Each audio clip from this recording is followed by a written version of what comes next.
these truths to be self-evident. That all men are created equal. As a member of Congress, I get to have a lot of really interesting people in the office, experts on what they're talking about. This is the podcast For insights into the issues. China, bioterrorism, Medicare for all, in-depth discussions. Breaking it down into simple terms. We hold these truths. We hold these truths. with Dan Crenshaw. The Eagle has landed.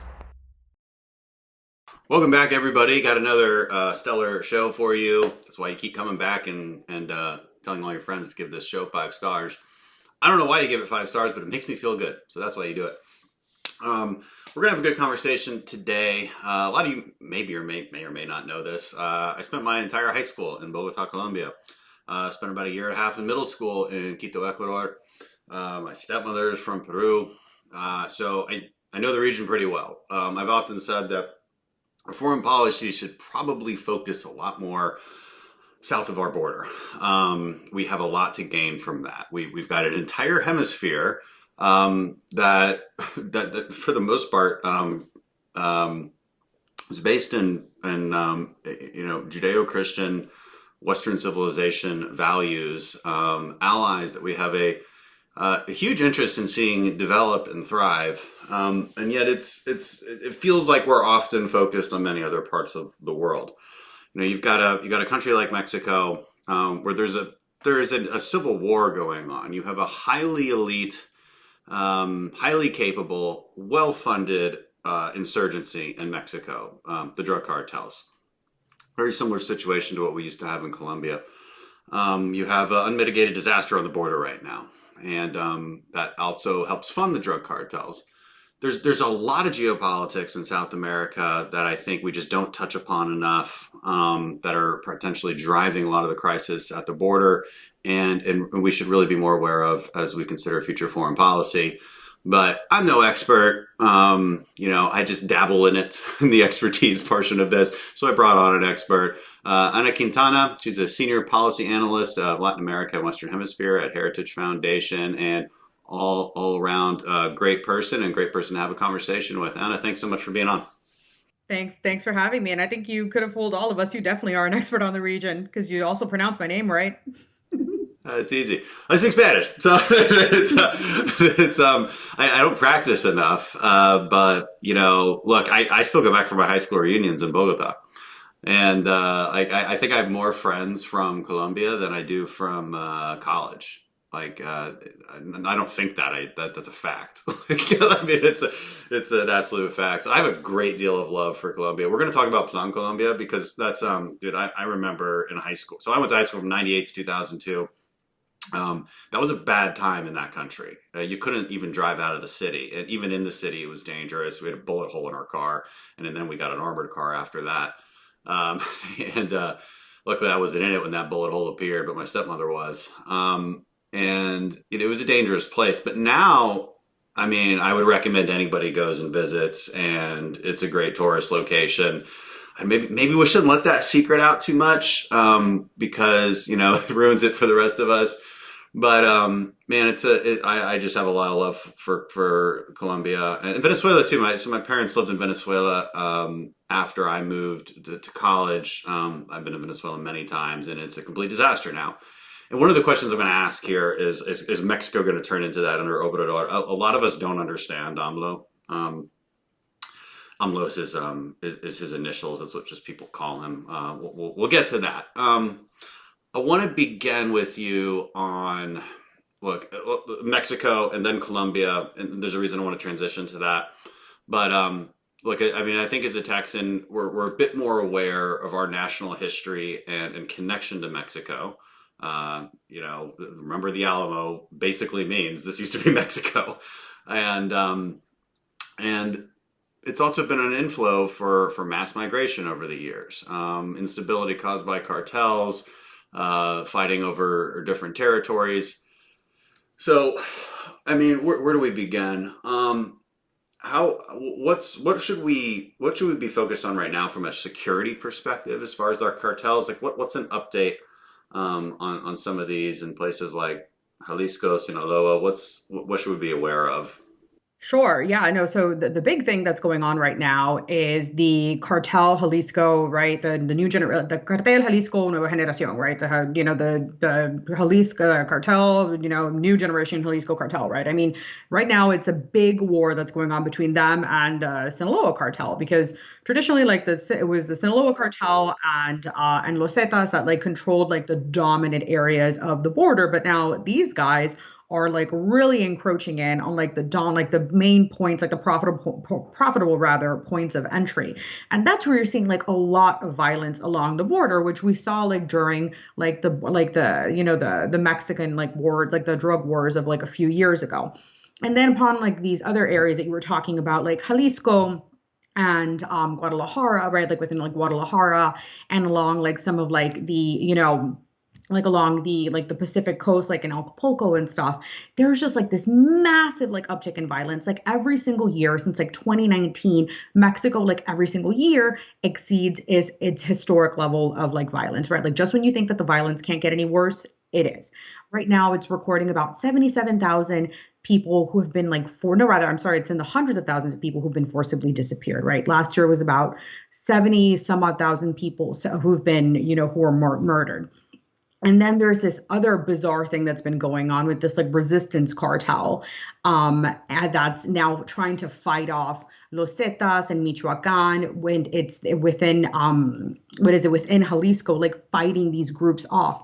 So it's like what you were saying, it's essentially like a civil war within with various pockets of Mexico. I mean, the violence is just completely unstable. And on the issue of like AMLO, there really is no security agenda. He's been in office since December 2018. And there really is no articulated plan forward as to what's going to happen. Maybe let's take a step back in history. I mean, when did these cartels become so powerful? Does it coincide with the demise of the Colombian cartels?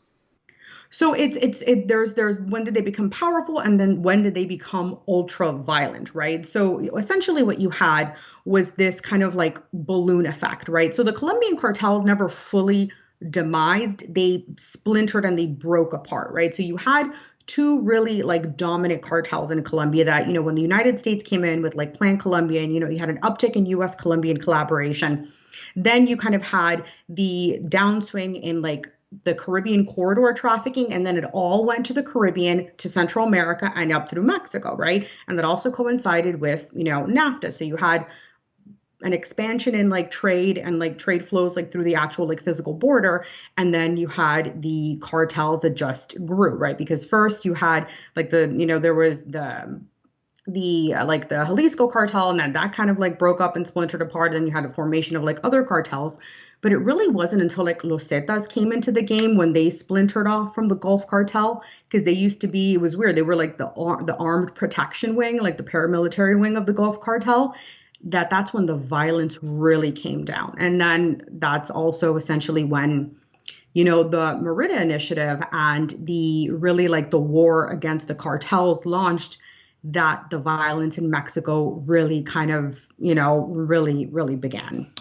One of the things that stands out about the Mexican cartels is their, especially, and I look at it from a special operations perspective, like if I had to fight these guys, it's one thing to fight ISIS. It's one thing to fight the Taliban. I don't respect that enemy a whole lot. I mean, they're mean, but they're not Mexican drug cartels mean. And they're not capable like Mexican drug cartels. How do they recruit their people? They get a lot from the police force. They get a lot from Mexican special forces. One of the frustrations we see is that we train Mexican special forces and then they end up getting recruited into the drug cartels because it pays so much better. Sure. I think so. I think the concern, yes, is the violence. Absolutely. I think from the U.S. perspective, because what should be even far more concerning is the fact that these guys are like operate like a multinational, like business conglomerate, right? Like that's the scariest part. And that's the part that's even going to be far more difficult in defeating them, because they're not just like co-opting or like, forcing like government officials to cooperate with them. They've essentially now become almost like symbiotic with various parts of the Mexican state. They've like taken over many parts of like Mexican territory. So like with ISIS, right? When like, with like defeating of like the actual ISIS, like physical territorial caliphate, like that was easy, right? I mean, it took many years and it actually took like bombings and like actual like many, like military campaigns. But that's not going to be the process to get rid of Mexican cartels, because they are literally one and the same with the Mexican state. Like during, like COVID relief, the Mexican state was incapable of providing COVID relief to like millions of Mexican citizens. That's what the cartel did, right? They provide schooling, they provide electricity, they provide food, they fill the role of the state. So how do you separate, right? Like how do you separate one and the two? Like how do you square that circle? Yeah, I mean, there's areas of Mexico, right, that government's just not welcome in. I mean, No, I would assume. absolutely. There's areas Yeah, in Mexico City where the government's of the capital where the government cannot go. geez. And so, like and you said in the Meridian Initiative, there was a high spike in violence, right? Because there was the Mexican government was actually fighting them. And I think people became war wary after that. And does that explain why the current president, and I believe the last president as well, just weren't that interested in really fighting? Well, the issue with the last president, it's more about the fact that he and his party officials were just exceptionally corrupt, right? Like Yeah. and many pre-officials, like pre-governors, were arrested for colluding with, the narcos. And so this president, essentially, he's the first third party president, rather, in Mexico's history to be elected, because he's, just a populist nationalist figure, and he just, he's rejecting everything of his predecessors, right? And yes, I think it's definitely a combination of war weariness, like people are just like battle fatigue, they want an end to the violence, and that's understandable, right? You want an end to the violence, but at the same time, an end to the violence doesn't necessarily mean allowing the cartels to continue, running amok in the country, right? Like it doesn't mean like the president literally meets with El Chapo's mother. He also ordered the release of Ovidio Lopez, which is the El Chapo's son, like in the middle of a raid when the police were going after him. He's like, well, you know what? The Sinaloa cartel is just, let's let him go. Is that the current president or the last one? The current president. There was, I'll send you this video. It's absolutely, it's horrific. In the middle of a raid, as they're trying to capture him, with the United States has an active extradition warrant out for him, they let him go. Just as the Sinaloa cartel is attacking the military, attacking civilians in this operation, they let the guy go. Yeah, so that's not good. I mean, it's really hard to say or hard to see how Mexico gets out of this. And especially there has to be first thing, there has to be a desire on the part of the government to take that battle to them. And that battle has costs, and it seems like they just have zero desire to meet those costs. That's absolutely it, right? Like the reason why Plan Colombia was so successful, and like we can argue whether, there's definitely some shortcomings and there's definitely, areas of improvement that are required in Colombia right now. But the reason why Plan Colombia was so successful was because of the political will on behalf of the Colombians and the continued political will that the Colombians continue to demonstrate to this day, decades later. That is not something that the Mexican government, that many Mexican administrations demonstrate. Yeah, it's almost like a cultural desire to be independent and free and maintain some sense of security. And look, I never lived in Mexico, but you could see that in the Colombian culture, and it's hard to explain, but culture matters quite a bit. Explain how have the drug cartels adapted to take advantage of the border crisis?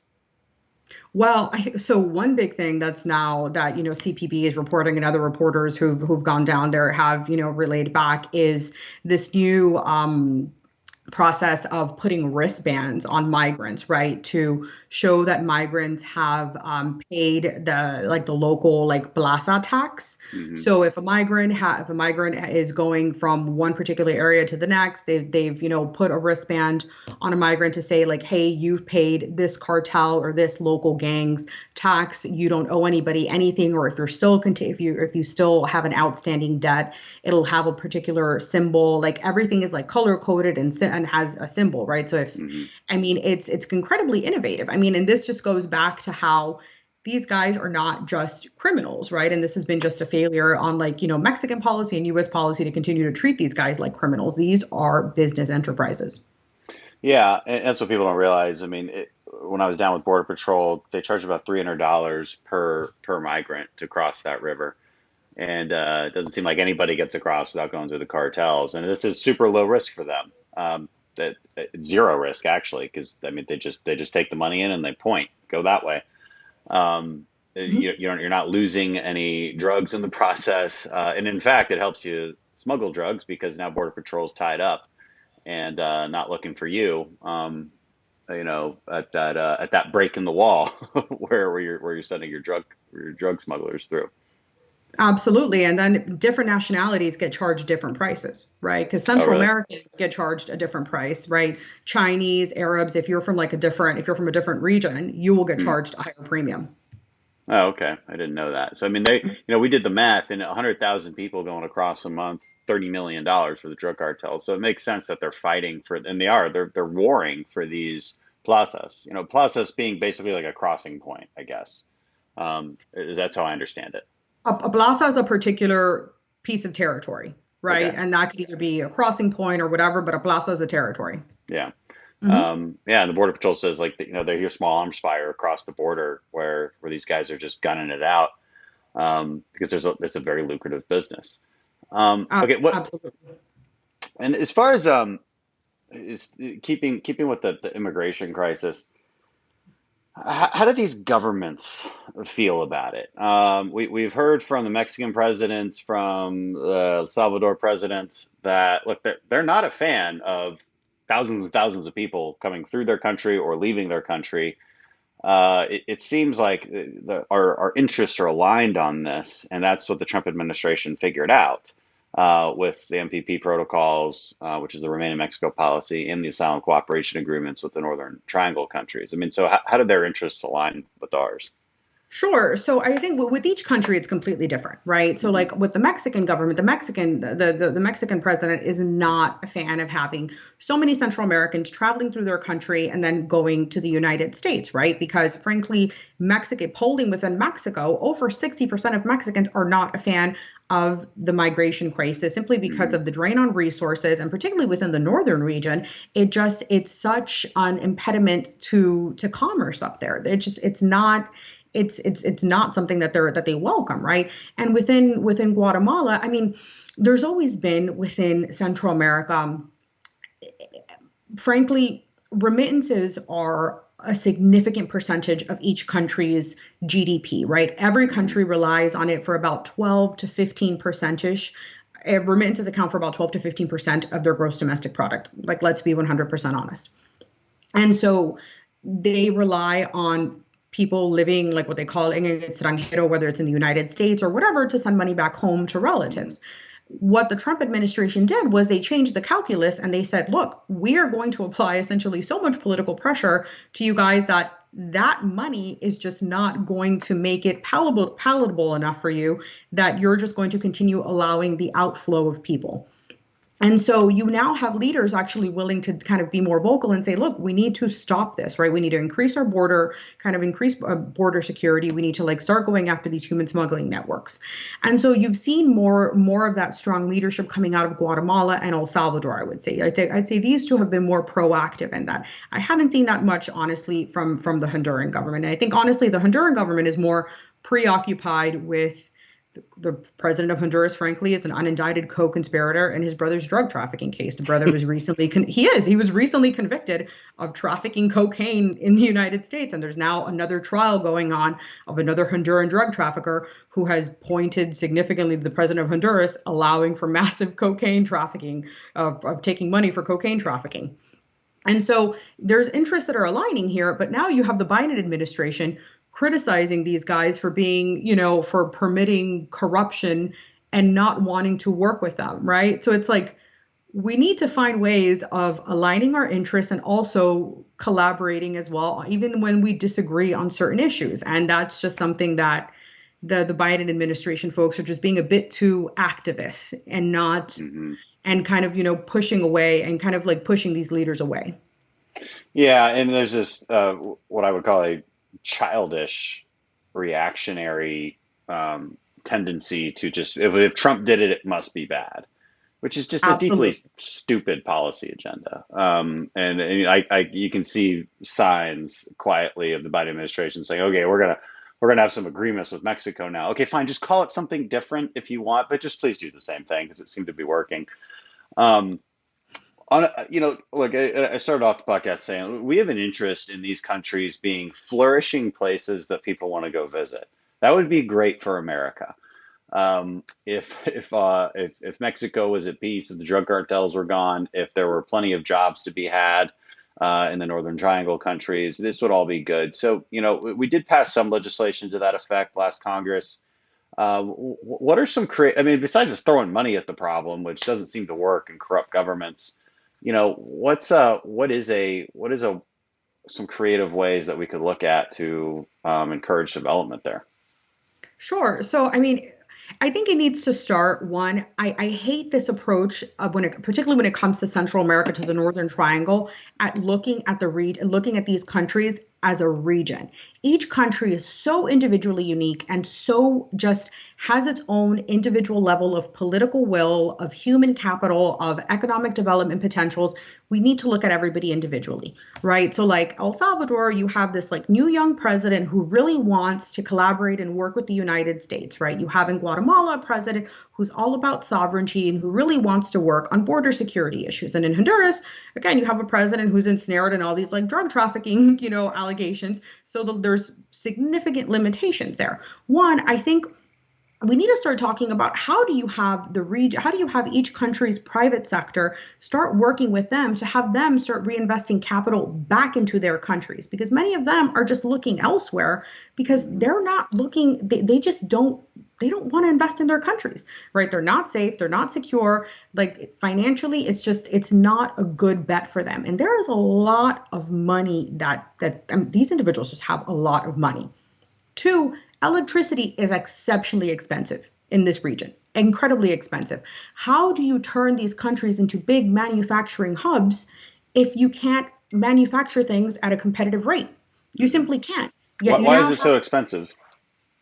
Because the infrastructure just isn't there. Okay. It's not, right? I mean, these are very poor, undeveloped countries, and the electricity is expensive, right? And so you have the Biden administration now saying, well, we want to reward countries who adopt green energy mandates. And it's like, you have people who are still cooking by coal outside because they can't afford to heat and power their homes. Yeah. Yet you want them to adopt these absurdly expensive solar powered projects. You're insane. You now have Guyana, who potentially has more oil and petroleum than like Venezuela, and yet you're pushing everybody towards green energy when Guyana could be a game changer for Latin America.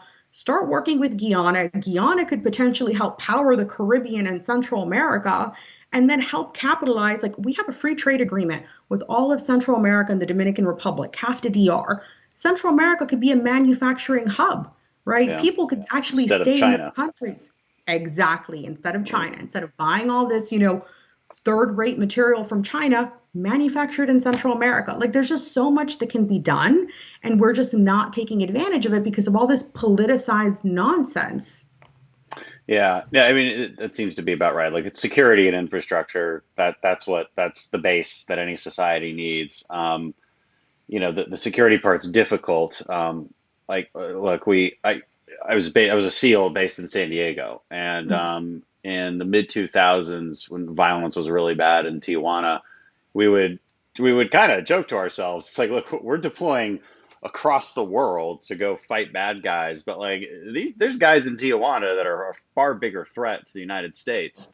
We clean that up pretty quickly with our capabilities, but that of course requires an agreement with the Mexican government, and the Mexican government has never been willing to deliver that kind of cooperation. Now they kind of it's gone up and down as far as it's mostly related to intelligence cooperation and training, but never have Americans really taken the fight to the drug cartels. And that's the Mexicans' choice.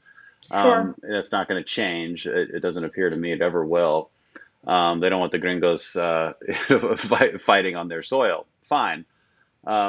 So it's difficult, is my point, to fix the security problem for them. But yeah, we have to be looking at infrastructure, energy. Look, energy poverty is a big deal. The left's always talking about environmental justice, and they make up these BS claims like the reason people are leaving is because of climate change, as if there's never been a drought ever. No, I mean, come on. Like they're leaving because of energy injustice, and they don't talk about energy injustice enough. That's what poor people actually need. The left is just very out of touch on that particular subject. It's very frustrating. I've heard also good ideas from I think it was the Bush Institute talking about enhancing infrastructure in the telecom networks and helping these people kind of build their own gig economy, right? When there's no economy, allow people to connect with each other and basically create a gig economy. This has helped millions of Americans as well. The left hates it because they're not part of labor unions, and it means you own your own labor and can sell your own labor at your own leisure. God forbid.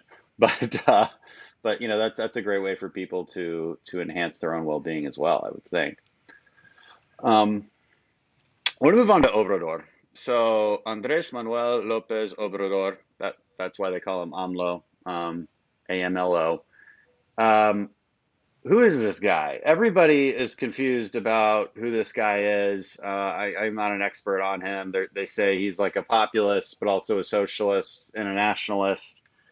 Okay, I mean, you can kind of be all those things at once. But what is he? What are his goals? So he is an ultra nationalist. I mean, I think I can understand why people would think he's a socialist just because he is so, active with like helping Mexico's indigenous and helping, rural Mexicans. But it's all just done to empower himself politically, right? So AMLO is the perpetual Mexican presidential candidate. He's run for president many, many times. And finally, he was elected in 2018, right? And this was the year when he essentially turned Mexican politics upside down and destroyed the two-party system. So he's, the third party, he's now essentially rebranded Mexican politics after himself, right? So anybody who thinks that he's a socialist should look at his entire party platform. He's defunded and like destroyed any sort of green energy movement, right? Like he is now making hydrocarbons and Mexico's national energy sector, right? Particularly Mexico's national oil company, Pemex, his baby. Like he is using this to solidify his political legacy and his political party. So Pemex under the previous administration was liberalizing and opening it up to foreign investments, particularly American companies, like companies in Texas, Arizona, and whatnot. And they had all, entered in energy deals with Pemex.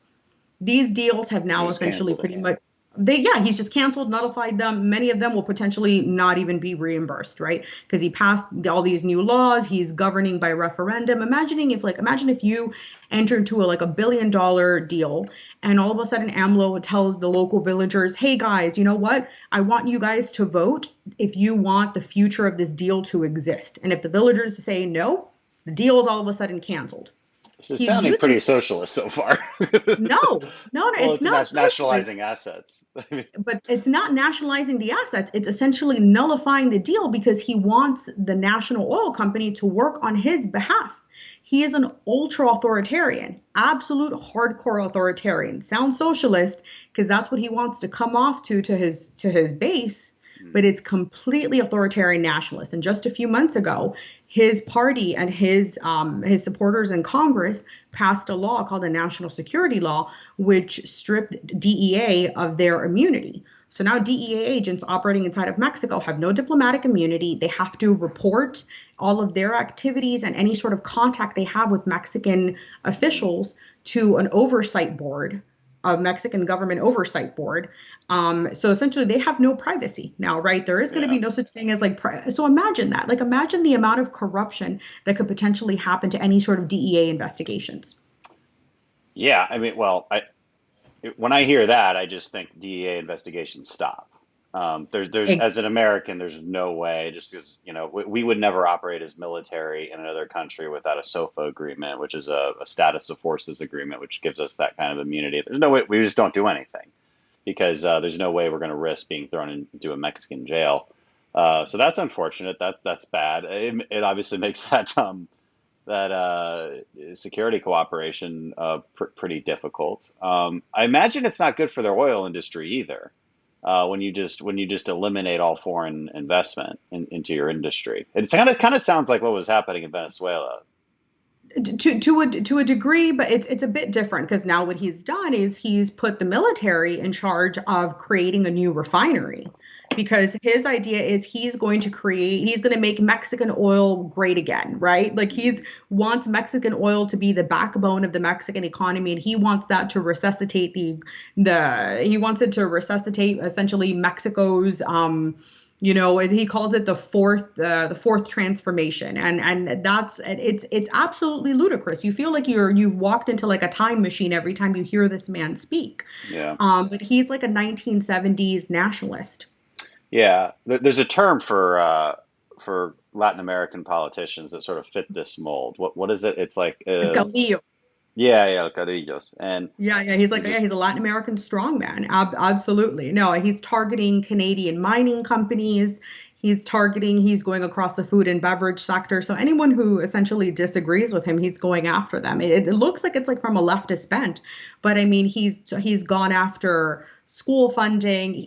Mexico has passed one of essentially the industrialized world smallest COVID stimulus bills. So, companies and even like just private individuals have essentially received nothing from the state in terms of assistance, right? Because think about it, if this would have been Hugo Chavez, like he would have given the people money. Like Bolsonaro gave people significantly far more money. yeah. But So he's not actually a redistributionist, not at all. Not a no. but he kind of ran on that, didn't he? To a degree, yes, but he ran on how can I give political power to the people and take it away from the mobs But that he have does run it. the country. But the way he plans on doing that is less of a redistributionist policy and less of a welfare policy and more of a I'm going to keep the gringos out. It's exactly, yes, it's more of basically. a pro-Mexican sovereignty. Let's attack the elites that have governed this country for so long, and all the while it's the smoke and mirror Yeah. show of taking advantage of the Mexican people. Absolutely. And undermining their interests, because it would be in their interest to collaborate with the United States to target the cartels. It would be. Well, yeah. So how he's been in power since when? A couple of years. December 2018, he was sworn in. And there must be some outcomes at this point based on these policies. Is it kind of more? I mean, how is Mexico doing? Well, I mean, the economy is doing awful, right? Like the economy last year contracted at about 9%. I mean, it went into COVID in a Yeah. recession, Okay, right? so it was doing bad before COVID. Absolutely doing awful, right? It was doing completely awful, and I mean, it's going to continue doing awful. But their way of scrambling out of it is to just target the private sector. Well, Latin America has a habit of this pattern. I mean, if you study Latin American countries and politics, it is like this, and it's always the same pattern. It goes from highly nationalistic caudillos to let's liberalize and let the IMF in and liberalize our economy, allow foreign direct investment, and then there's a populist backlash, and then they go right back. And maybe this is a good transition point to Colombia. Again, it's kind of an odd success story. I think Chile might be a success story as well. Maybe you'd agree with that. Maybe a couple others, but let's focus on Colombia because I know it and you know it. And look, like I said, I remember being there, and I've never even been to Medellin or Cali because we couldn't drive there, and and my parents we just never took a vacation there. But now I could easily take a road trip between Bogota and Cali, and I wouldn't get kidnapped. So that's pretty cool. And look, there's just a lot of great things about it. I've watched Bogota transform over the years. A lot of new companies investing there. Look, my school. I was the only American there all 4 years. And there's just not a lot of Americans in Colombia during that time. Again, 98 to 2002. I went back a few years ago for my like 15-year reunion, and noticed that there was a lot more expats in my school. There's just so it's very clear that they've opened up, and they've consistently been open to the United States and foreigners and just developing as a country. So it's an interesting case study. So what did Plan Colombia do well? I mean, it seems like a good case study for how to get this right. Sure. I mean, Colombia is like one of Latin America's greatest success stories, right? I mean, it's like what you were talking about. Like Colombia, 20-ish years ago, it was literally on the brink of being a failed state. I mean, it was common in Colombia for car bombs and shootings and kidnappings to occur even in the capital. Like There was a giant car bomb in a place that I frequented all the time. yeah, Like at this sort of like they call it a country club. It's not wasn't anyway. Giant yeah, no, car you know, bomb. Anyway. exactly. Like my uncle is Colombian, right? He had to leave Colombia because of the violence. Like every person that I know that's Colombian, like my friend and his twin brother, they were almost kidnapped. Like his brother was actually thrown into a van, and then they actually managed to escape, and they had to move to the United States. Everybody that I know that's from Colombia just was impacted by the violence in some way, shape, or form. Colombia's ambassador to the United States, Pancho Santos, he was kidnapped by Escobar and held for 8 months. I mean, his story is incredible. Like everybody that lived through the violence just experienced it in some way. And now I was just in Colombia. I think the last time was maybe 2-ish years ago, and I brought my husband, who is from northern Maine, so you can imagine what he just completely stands out. He felt completely safe. I mean, you enjoy it because it's such a beautiful and amazing country. It's completely transformed. Yeah. Now, I mean, so the things that Colombia got right? I mean, you now have this amazing, capable, willing partner in the Colombian government. I don't think the United States has a better ally in South America than the Colombians. There's nobody that just truly understands America, and that America understands the Colombians just more. That relationship is just so symbiotic and amazing. And in Colombia, again, it's the security situation has significantly improved. The collaboration between both partners has improved. And more than that, you now have the Colombians in a situation where they're training regional militaries and security forces and law enforcement. You can't ask for a better partner than that, right? Where they've taken the burden off of you, and they're doing your work for you. I remember them telling me, I remember their ambassador explaining that to me at some point. It's like, you need to let us go and help out with these security situations. I mean, they've got a great special forces called Los Lanceros, that SEALs and special forces have been training with for years and years and years. Sure. And Colombia's Navy is the only Navy really that is incredibly capable and experienced in dealing with both the Atlantic and on the Pacific side, because Colombia has a massive, has massive territory on both coasts. Yeah, no, that's right. And I mean, help us understand, like, what is Plan Colombia? Sure. Is it just an aid program an aid and cooperation program? And, kind of how did it work over the years? Sure. So it was a security and it was a development assistance program, right? So it was just both sides. It was just both. And the big thing to remember about Plan Colombia, everybody thinks that it was mainly the United States just donating and doling out money and equipment and whatnot. The Colombians put forth 95% of the assistance. So the United States donated upwards about $11 billion. The Colombians that was 5% of Plan Colombia. The Colombians put 95%, right? They paid the majority of it. And the other thing to remember is the Colombians, and what they didn't pay for in cash, they put forth in Colombian lives. Like the amount of Colombian soldiers and policemen that died were in the thousands. Yeah. So, right. Oh, yeah. I mean, the sacrifice that they made to secure their country is very significant. It's important for people who don't know, like, we're not really talking. In the 90s, we were really talking about drug cartels in Colombia, and everybody should watch Narcos. It's a great show, a fantastic show. It's obviously filmed in Colombia, I believe in Medellin. About half the actors are genuinely Colombian actors. You can tell by the accent. And it's a really cool show. No, he's Brazilian. Oh, God. His accent got better over time. His accent got better throughout the show, I thought, which was interesting. You can easily tell which ones are Colombian and which ones aren't. But it's still a really good show, I think. And I haven't watched the Mexican version of Narcos. Awesome. Yeah, it's pretty good too. Awesome. Just it's interesting how it helps us understand the transition of like Mhm. how all this happened. But it's important for people to understand. So that's the 90s, and because there's a few big things going on in Colombia, the drug cartels and la guerrilla, which is the guerrillas. Not like animal gorillas, the other kind of gorilla. And there's a bunch of different kinds. There's my memory serves me. The ELN. There's the FARC. The FARC was the big one. There's the AUC. Is that what it was? AUC. Yeah. Yeah. Um, and The paramilitary. Yep.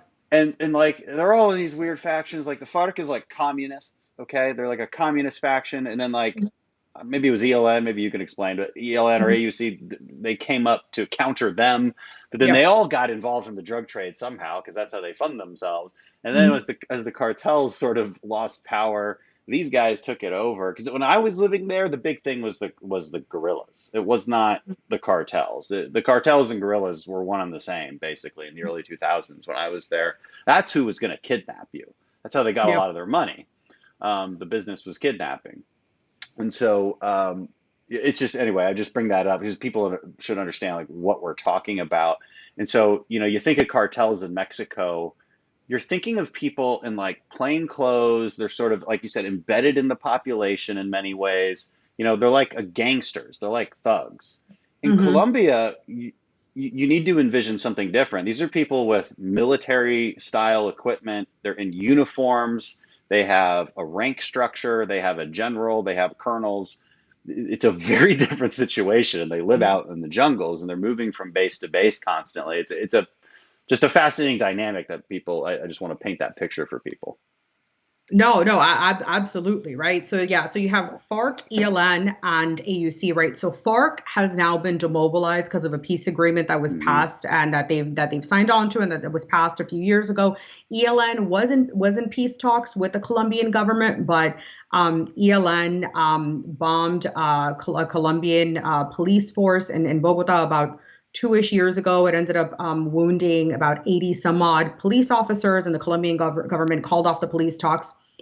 And so the AUC were the paramilitaries, right? They were the ones who were just going after the FARC, and they also were involved in the drug trade. And the AUC, not so good, right? You would think, oh yeah, these guys are great. They're going after the FARC, and they're going after the terrorists.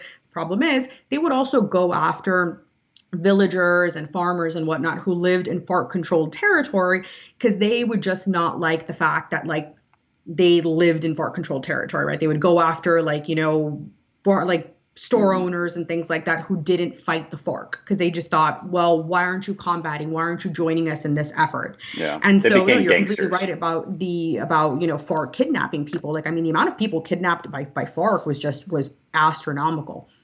It was an absolutely horrific period, and like the way that they were an actual like military force. I mean, there was a command structure, and they just moved in a way that was, and they operated in a way that was just, I mean, I think for the folks who speak Spanish, I would recommend, there's this awesome there I mean, it's a great show on Netflix called La Nina, and it's about this one child soldier who was recruited by the FARC, and it's her attempt to like reintegrate back into Colombian society, because that's also one horrible thing. The FARC recruited many tens of thousands of child soldiers, Yeah. and that's now a big process, right? It's how do you reintegrate these child soldiers like back into Colombian society? Yeah. How do you think? And this is to the last subject. We'll broaden it a little bit Sure. and wrap it up. But my experience with the Latino population is that they're extremely skeptical of our intervention. There's a long memory of painful interventions by the United States, and like some of that's warranted, some of it's not. I think it depends on how you interpret history. But nevertheless, that skepticism, I think, may have prevented the degree of cooperation that would be needed in so many countries. And how do we fix that? I mean, what should we be doing? What would you recommend if you were sitting on Biden's cabinet, on how we should approach this, and what's the first step, just But generally in the region? So if I was sitting on Biden's cabinet, but also if I was like working in Congress and just advising everybody just writ large, engagement shouldn't be selective. Engagement needs to be consistent. You shouldn't just be there in the bad times and you shouldn't just be there in the good times. You should be there all the time. And that's why I think that there's so much skepticism and cynicism when it comes to the United States, because the idea, the perception in the region is like, well, you're only here to tell us not to adopt Huawei technology because it suits your interests. You're only here to tell us, to maintain diplomatic relations with Taiwan because obviously you're in a battle with China, or you're this or you're that or whatever. But where were you last year when, it was our 200th anniversary of independence? You guys sent a low level, diplomat. It's that sort of, in Latin America, these sorts of things matter, right? It's the persistent engagement and the persistent presence of the United States that like folks need to see, that I think would endear them more to like the hard asks from America and like the hard, requests and like the politically sensitive requests, because we have to remember they also have political constituencies as well that aren't necessarily so sophisticated, that would make it much easier for them to be like, hey, well, you know what? I know I'm doing this hard, this really unpopular thing for the United States, but the gringos, like, they're our friends. And like, look, they're always here in America. They're always here in our city. They enjoy our food. And so this is why we're working with them. That makes a lot of sense. People need to understand Latino culture a little bit better. Americans like to get to business. Like, I like to get to business. I don't want to do a whole lot of other things. I want to that's not how it works there. No. And it's not how it works in the Middle East either. Like, I remember conversations I've had in an Iraqi police station, just hours and hours and hours. And what I got out of it would be like, we could have gotten it in 5 minutes, but you just gotta be there and smoke cigarettes with them. And it's the same, like business relationships and Latino culture. Like, they want it to be personal. It makes sense. And that's the way to overcome skepticism and then get to the policy. And there's probably a lot of overlap on good policy. You would think, it's like, hell, like, look, if Mexico can pull off creating an energy industry for themselves, that's great. And pull people out of energy poverty throughout Mexico and Central America, great. I don't care how you do it. I have an interest in that happening. And we need to make that clear to them. How they do it, I don't know, but. Sure. And I mean, look, the vast majority of Latin America is deeply socially conservative. The fact that when people from Latin America come to the United States and automatically think that they are liberal just because the Democratic Party makes them feel good should be such a slap in the face to conservatives, for them to know that they are making a huge mistake here, that they are just turning people, that it's a tone issue, right? And it's just, I think, I don't know. I think that this just goes, I guess, to other issues, I guess, more of like outside of the foreign policy realm as well, but also it kind of lends itself to it. I think there just kind of needs to be like a reassessment and a recalibration. It's like, how do you approach these countries? And also, how do you approach the individuals that come from these countries into the United States as well? And it's not about this whole identity politics nonsense, completely, ignore and avoid and reject that. But it's also understand that culturally everybody is different, and you're going to have to kind of change and adjust. There's politically speaking, there's a lot of ground to gain in the Latino community as Democrats are totally losing people by talking about Latinx. Everybody's like, what the hell is Latinx? It should be pretty easy to win people over. They don't like identity politics. The other question I have for you is, like, if Puerto Rico was a state tomorrow, do you really, there's this belief that they would just vote for Democrat senators. I actually think the Republicans could win in Puerto Rico. That's my thoughts. Puerto Rico has had Republican governors. I think this idea of resigning yourself to defeat, I've never seen, I don't understand when Republicans became so defeatist. I don't understand that. So just, no, I mean, look, again, Latinos are inherently socially conservative. So just start from that point.